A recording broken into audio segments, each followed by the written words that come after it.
যে ইতিমধ্যে অসম সৰ্বশিক্ষা অভিযান মিছনে আমাৰ এই অসমত চলি থকা প্ৰায় 82খন আৱাসিক প্ৰশিক্ষণ কেন্দ্ৰ এই কেন্দ্ৰৰ যি 700 কৰ্মী আছে সেই কৰ্মীসকলক আজি 4 মাহে তেখেতসকলে মাননীৰ পৰা বঞ্চিত কৰি ৰাখিছে।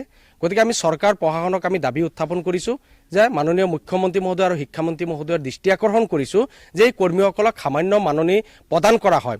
ফৰ্থ গ্ৰেডসকলক 5,500 টকা আৰু শিক্ষা সেৱক সেৱিকাসকলক 7,500 টকা মাননী দিয়া হয়। সেই মাননীখিনিও আজি 4 মাহ ধৰি বঞ্চিত কৰি ৰাখিছে। গতিকে এই কৰ্মীসকলৰ এতিয়া বৰ্তমান পানীত হানচৰা অৱস্থা, তেওঁলোকৰ জীৱনলৈ কাল ধুমুহা নামি আহিছে।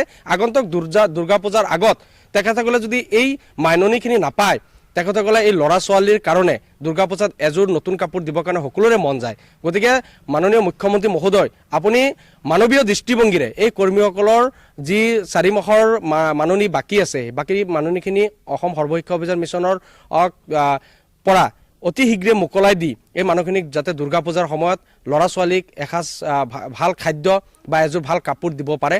তেওঁলোকৰো মন যায় যে উৎসৱৰ সময়ত এযোৰ নতুন কাপোৰ পিন্ধিবৰ কাৰণে। গতিকে আজি আমি মাননীয় মুখ্যমন্ত্ৰী মহোদয়ক অনুৰোধ কৰিছোঁ যে সৰ্বশিক্ষাই বাৰে বাৰে এনেকুৱা ধৰণে প্ৰতাৰণা কৰি আহিছে এই কৰ্মীসকলৰ লগত। কি দুখৰ কি কাৰণত এনেকুৱা ধৰণৰ প্ৰতাৰণা হ'ব লগা হৈছে, মাননীয় মুখ্যমন্ত্ৰী মহোদয় আপুনি সৰ্বশিক্ষা অভিযান মিছনৰ কাৰ্যালয়ত এবাক আপুনি ছাডেন ভিজিট কৰক আৰু তেখেতসকলৰ এই কৰ্মীসকলে যে কৰি অহা বিভিন্ন প্ৰবঞ্চনা, বিভিন্ন গাফিলতি সেইখিনি আপুনি নিশ্চয় অনুমান কৰিব পাৰিব।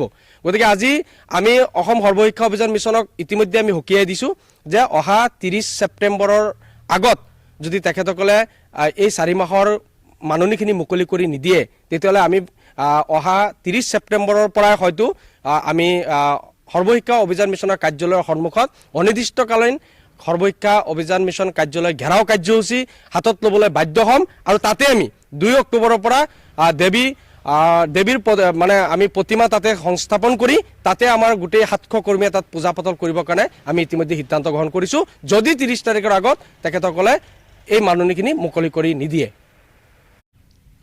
কি ক'ব 4 মাহ ধৰি দৰমহা নাপায় আপোনালোকে, কেনেকৈ চলি আছে? এতিয়াতো আমি কৰ্ম কৰি যেতিয়া মাননী পোৱা নাই, সেইটোতো বহুত দুৰ্ভাগ্যৰ বিষয়। তাতে আকৌ আমি আমাৰ আৱাসিক বিশেষ প্ৰশিক্ষণ কেন্দ্ৰৰ কৰ্মীসকলে একেবাৰে সামান্য মাননী পাওঁ। সেইটো যদি চৰকাৰে আমাক বঞ্চিত কৰে তেতিয়াতো আমাৰ আৰু দুৰ্ভগীয়া বিষয়।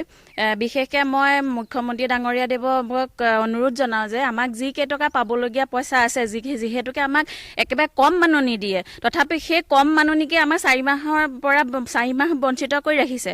সেই 4 মাহৰ পইচাকেইটাকে যদি দিয়ে আমাক অকণমান সকাহ দিয়ে, তেতিয়াহ'লেতো আমাৰ এতিয়া যিহেতুকে আগন্তুক দুৰ্গা পূজা আহি আছে, সেই দুৰ্গা পূজাততো আমাৰ মন যায় ন অকণমান ফূৰ্তি ফাৰ্তা কৰিবৰ কাৰণে। সেইটোৰ পৰাও যদি আমাক বঞ্চিত কৰি ৰাখে, আমাৰতো আৰু বিপদ সন্মুখীন হ'ম। সেয়েহে তেওঁক আমি এটাই অনুৰোধ জনাইছোঁ যে আমাৰ এই 700 কৰ্মীক যিহেতুকে আমি পোৱা যিটো সামান্য মাননী, সেইটোকে পূজাৰ আগত দি যেন তেওঁলোকে আমাক অকণমান সকাহ দিয়ে।